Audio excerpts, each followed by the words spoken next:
गुरु भक्ति योग।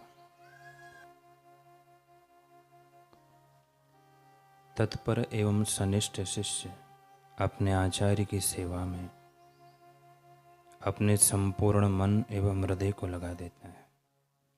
तत्पर शिष्य किसी भी परिस्थिति में अपने गुरु की सेवा करने का साधन खोज लेता है। अपने गुरु की सेवा करते हुए जो साधक सब आपत्तियों को सह लेता है, वह अपने प्राकृत स्वभाव को जीत सकता है। शांति का मार्ग दिखाने वाले गुरु के प्रति शिष्य को सदैव कृतज्ञ रहना चाहिए। कृतज्ञ यानी बेवफा शिष्य इस दुनिया में हीन भाग एवं दुखी है। उसका भाग्य दयनीय, शोचनीय एवं अफसोसजनक है। पवित्र वेदों के रहस्योद्घाटक आदि एवं पूर्ण ब्रह्म रूप महान गुरु को मैं नमस्कार करता हूँ। शिष्य जब अपने गुरु से मिले तब उसका सबसे प्रथम फर्ज है खूब नम्र भाव से अपने गुरु को प्रणाम करना।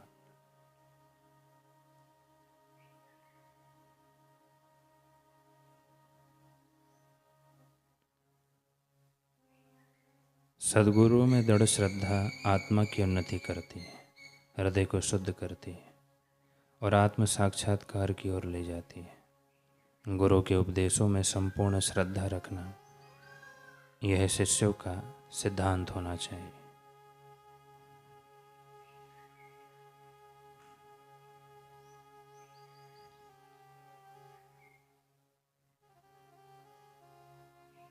गुरुद्वार पर कैसे रहना चाहिए, यह हमें पूज्य गुरुदेव बता रहे हैं। श्री महाभारत में आता है कि नाविन ज्ञान विज्ञाने मोक्ष सार देदमो मो भवेत, ना विना गुरु संबंध ज्ञान से अधिक व स्मृत।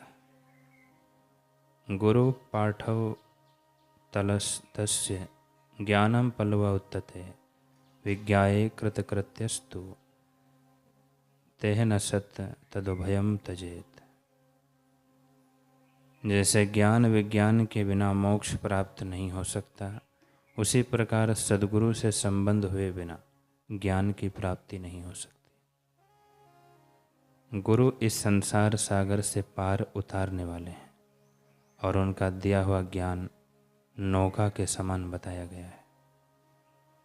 मनुष्य उस ज्ञान को पाकर भवसागर से पार और कृतकृत्य हो जाता है। फिर उससे नौका और नाविक दोनों की ही अपेक्षा नहीं रहती।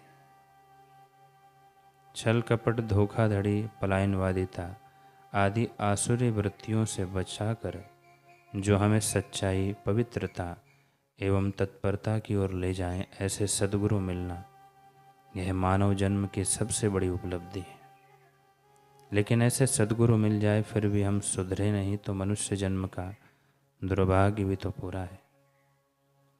अतः गुरुद्वार पर कैसे रहना चाहिए, यह सभी को ज्ञात होना चाहिए। शिष्य को चाहिए कि गुरु आश्रम में वह अपना सारा समय सेवा, साधना, जप, ध्यान आदि में ही लगाए और अपनी गलती हो तो गलती को गलती मानकर उसका प्रायश्चित करें। हमारी जो भी गलत आदत है उसको सामने रख कर सुबह संकल्प करो कि अब मैं ऐसा नहीं करूँगा। फिर भी गलत आदत नहीं निकलती है तो सद्गुरु से, भगवान से प्रार्थना करो। गुरु भाइयों से कहो कि मुझ में यह गलती है। अपनी गलती को चिल्ला कर भगाओ तो भागेगी, नहीं तो गलती को गलती के रूप में भी नहीं स्वीकार कर सकोगे। मनुष्य के स्वभाव में परिवर्तन लाना बड़ा विकट है। कोई भी व्यक्ति अपनी प्रकृति का बदलाव सरलता से स्वीकार नहीं करता। जो आदतें पड़ गई हैं, जो पुराने संस्कार पड़ गए हैं, उनको वह छोड़ना नहीं चाहता। इसलिए पत्थर को भगवान बनाना बड़ा आसान है, लेकिन झूठ कपट करने वाले इस मिट्टी के पुतले को ब्रह्म बनाना बड़ा कठिन है। किसी मठ मंदिर या संस्था को चलाना भी सरल है, लेकिन बेईमानों कपटियों को ब्रह्म सुख देना असंभव है, क्योंकि वे अपनी गलत आदतों को छोड़ने के लिए राजी नहीं होते। दुर्गुणों का त्याग किए बिना सब ऐच्छिक साधन एवं सुख गुरु से प्राप्त कर लेना चाहते हैं। ये तो मानो डामर की सड़क पर खेती करना चाहते हैं। यदि ब्रह्म सुख पाना है, आत्म सुख पाना है, तो साधक को झूठ, कपट, बेईमानी, अपने बचाव की आदत आदि दुर्गुणों का त्याग करना ही पड़ेगा। साधक को चाहिए कि वह जप, ध्यान, सेवा, साधना तत्परता से करता रहे और नियम में निष्ठा रखे। ऐसा करने से पुरानी गंदी आदतें दूर होगी एवं मनमुक्ता मिटेगी। लेकिन यदि जब ध्यान से, सेवा से वह कतराएगा, नियम में नहीं रहेगा, तो भ्रष्ट हो जाएगा, पतित हो जाएगा। साधारण जगह पर किए गए किसी भी कार्य की अपेक्षा तीर्थ व गुरुद्वार पर किए गए कार्य का फल अनंत गुना होता है। साधारण जगह पर किए हुए जब तप की अपेक्षा तीर्थ व गुरुद्वार पर किया गया जब तप अनंत गुना फल देता है। इसी प्रकार साधारण जगह पर किए गए झूठ, कपट, बेईमानी की अपेक्षा तीर्थ व गुरुद्वार पर किए गए झूठ, कपट एवं बेईमानी से ज़्यादा पाप लगता है। मन में जैसा आता है वैसा ही जो करने लग जाता है उसका पतन हो जाता है। कोई भी काम करो तब सोचो कि गुरु देखेंगे तो उनको कैसा लगेगा, उनके मन में क्या होगा। ईश्वर ने मनुष्य जन्म दिया है, स्वास्थ्य दिया है, मार्गदर्शक सद्गुरु मिले हैं, खाने पीने रहने की सुविधा मिली है, फिर भी जो अपनी बुरी आदतें निकाल कर अपना कल्याण ना करें, अपनी उन्नति ना करें, तो किसका दोष।